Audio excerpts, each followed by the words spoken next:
For me, I was in school, but I was in a major that I wasn't. Basically, my family, I am first generation. A big thing for them, it was really important, is to have a science or math degree, because in their eyes, that's the best thing. That's how you're gonna make money. That's how you're gonna prove yourself. That's how you're gonna be able to provide for yourself. In our early 20s, we're trying to figure out what our passion is, and oftentimes, we have our family customs that come into play. Where, for example, being Latino is you find the most safest job, and then you just work there, and then working anything entrepreneur-like is a danger. Yeah.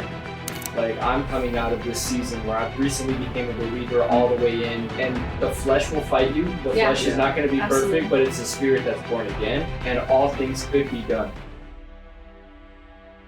Armando, we're back. Love is in the air, bro. I love it, bro. In the air. How you feeling, man? You got a Valentine? I do. Yeah? Yeah. You guys want to hear about it? We'll keep it classified. You're going to have to listen all the way to the end. You're going to have to listen all the way to the end. Armando might let you guys know who your Valentine is. But guys, welcome back to another great episode of Educate and Elevate. Today's guest, man, obviously you guys know that this month, the month of February, we're really just sitting down with couples that are in business, that are doing life together, that are growing not only the business together, but life. I think that's a big portion of elevating in your life, right? Obviously, the name of the podcast is Educate and Elevate. And what better way to educate couples in business, couples that are developing, than by interviewing couples that are doing it for themselves, right? So today we have a good friend of mine, friends of ours here at Educate and Elevate. I've known Matt for, how long, bro? I've known you for a little while. 7 years. And his beautiful wife, Noor. Welcome, Saavedra, a.k.a. The Better Podcast, a.k.a. Savvy Media, a.k.a. Man, how many other AKAs can I throw in there, bro? Dodger fans. AKA Dodger fanatics. Dodger fanatics. Welcome to the show, guys. Thanks for making the drive. No, appreciate it, man. We're super grateful to be on. We watch the podcast, we see the guests you're having, so it's dope to be a part of that. So yeah, for sure. Super honored. Thank you. I love it. So we like to dive straight into it. That's right. Tell us about the love story. Tell us about the love story. All right, so our love story, it actually starts in church. And so we grew up in the same ministry. Well, I grew up in it. She came in her early 20s. And so we actually have a Bible school, and it's based here in downtown LA. And so I was there. She came in. She's originally from San Jose. And so we met there, and, we kind of hey, nice to meet you. And that was pretty much it. But then the following year, we did a missions trip to Europe.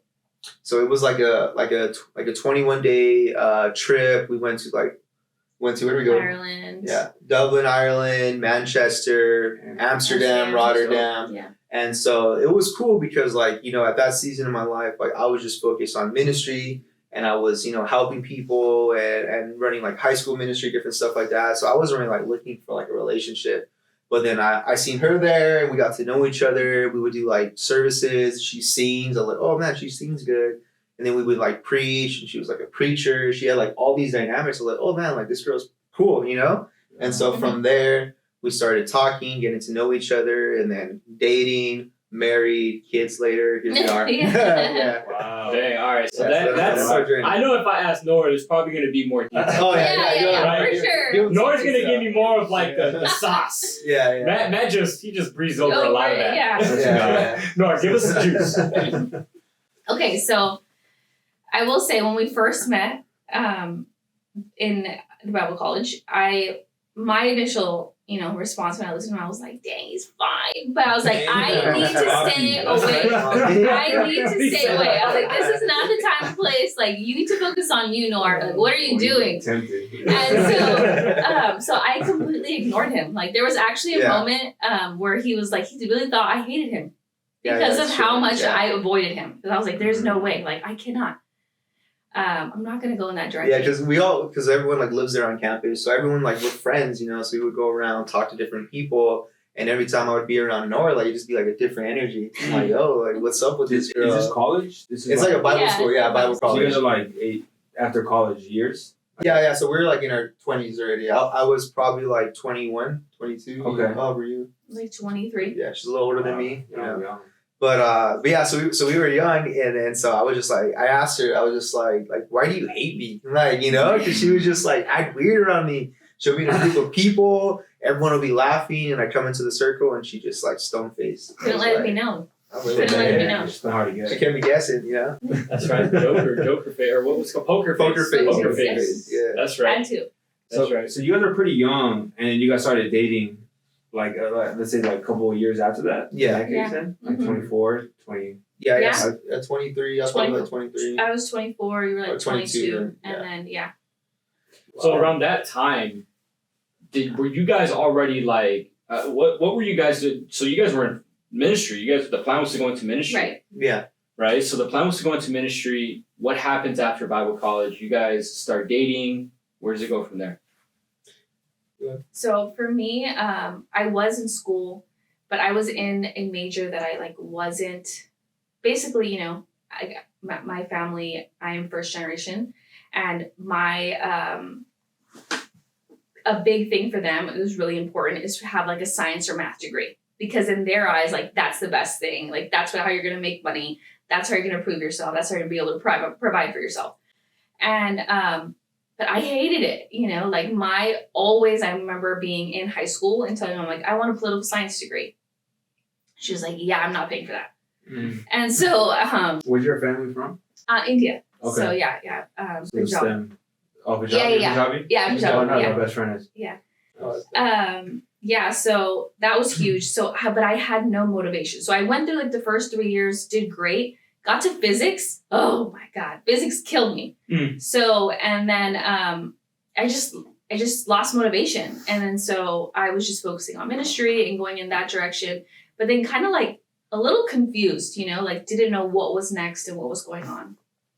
So that's where I was at in the moment. And then for you, I know that you were going into college. Yeah. So I was so that was like a Bible school program, but I went to Bible college as well, because that was always like my goal, my vision, just to go in ministry, become licensed, and just like, you know, I felt called to like preach, teach, and lead people. And I grew up around that, and that's just what I knew, you know what I mean? And so I was on that track, but in a spiritual sense, I was thriving, but in a practical sense, I wasn't, you know what I mean? Like I was Can you working. explain that a little bit? Yeah, so in a spiritual sense, like, you know, I had great opportunities. I was being asked to preach in different cities, leading in my early 20s. I helped lead like a summer camp for high schoolers. We had like 200-300 kids from all over the country, and just helping with a lot of stuff like that. So like helping facilitate like young people to meet God, you know, in the presence of God, like went through services, through prayer meetings and stuff like that. And so in that sense, like I was doing really good. Mm-hmm. But, you know, a lot of that is like volunteer based. And so like I wasn't really making a lot of money. So I was doing all these things, preaching on stages, leading people. And then I would go from my 9 to 5 at a warehouse, you know, cleaning warehouses and stuff like that. And so it was just, I was just kind of like same thing like Nora, like a little bit lost. Like I just felt like, man, my life is so opposite, you know what I mean? From what I do with church and what I do in a practical sense. And I always felt like God had called me for so much more. Like I would go to work at warehouses or different stuff like that, whatever I could get. And I would be like, man, like God, I know you have something more for me. Like I feel just so much more capable of doing more things than what I'm doing. And so that's when it was actually her really that really helped me get into business, because I was working like at a warehouse. I said we were already dating. This is fast forward to like probably like 2016. And we were driving somewhere, and I was just like kind of venting to her, like, man, like I hate my job, I hate my bosses, like this is dumb, like I'm cleaning warehouses, you know. You're more than that. Yeah, and I was like, I'm more than this, you know. And so then she said, well, what do you like doing? And like I paused, because I was like, no one's ever asked me that, you know. It's just like whatever's the best. Like I was, you know, taught like Hispanic family, like whatever you can make the most money in, just do it and be faithful to that job, you know? And so I was like, well, I've never thought of that. Like whatever came my way, I just jumped on it. And so then I was like, well, you know, I have friends that do media. I like media. So then she's like, well, why don't you pursue that? And so then it was like it just like clicked, like a light bulb went on in my head. And so I was still working at a warehouse, but I talked to one of my friends there, and she actually knew of a trade school. It was like a 6-month program for video production. And so then in 2017, I went through this 6-month program. And since then, I never looked back. I've been doing this full time. Wow, praise God. That's awesome. That's crazy because it's like I think your story, bro, really resonates with a lot of people. Because especially in our early 20s, we're trying to figure out what our passion is, and oftentimes we have our family customs that come into play. Where, for example, being Latino is you find the most safest job and then you just work there. And then working anything entrepreneur is a danger. Yeah. And I'm sure you could also explain with your culture as well, because I'm a little familiar with with how my friend is as well, in terms of the girls he dates, the religion that he does, and I'm sure you have similar customs. Maybe you could talk a little bit about that. Yeah. So I grew up in a really traditional Punjabi family, Sikh Punjabi family, and there were certain standards, like I mentioned, STEM is huge, science, technology, engineering, mathematics, that is huge. And that's the go all be all. And so me going on the path that I did, especially, becoming a Christian, all those things, I went against every grain you can think of, Right. I can imagine. Yeah. And so to my family, which now, of course they're proud of me now, they love who I am and all of that. And, the Bible truly says that God works all things for the good of those who love him and are called according to his purpose. He was true in my life and he showed that. But in the beginning, especially throughout my 20s, it was really hard, especially being feeling like I'm by myself. Maybe I could have finished, being my chemical engineering degree, because that's what I was doing. I was doing chemical engineering. Nice. But big degree, big major. Yeah.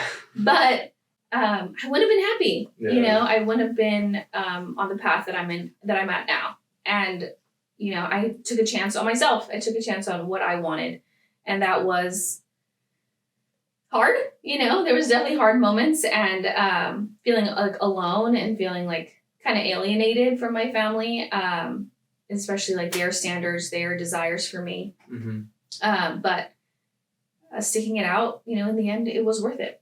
What about finding that courage? Because looking back, we could always say it was worth it. Right. Hopefully right. we say that, right? Right. Yeah, it was Absolutely. worth it. Absolutely. But in the moment, right. There's probably someone listening to this and they're where Nor was at, where she's explaining, I'm in the darkest of times right now. Yeah. I feel isolated. Yeah, absolutely. I think truly for me, and again, this is where I never intend for it to come out, but it just does, leaning and trusting God's word, that was everything for me in that moment, in those moments specifically. There was no way I could rely truly on myself.